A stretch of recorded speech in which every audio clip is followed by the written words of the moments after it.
বহু অভিযোগ আছে যে মুক্তিযোদ্ধা না হয়েও এখানে মুক্তিযোদ্ধা হিসাবে তারা তালিকাভুক্ত হয়েছে, গেজেটভুক্ত হয়েছে এবং সুবিধাদি গ্রহণ করছে। তো আমার দৃষ্টিতে এটা একটা জাতির সাথে প্রতারণা।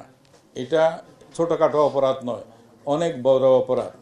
তো আমরা এটাকে এই আদালতের কাছ থেকে যখন এই বিষয়টা নির্ণীত হবে তখন আমরা তাদের তো বাতিল করবই এবং এটার জন্য প্রয়োজনীয় সাজার জন্য আমরা ব্যবস্থা করব।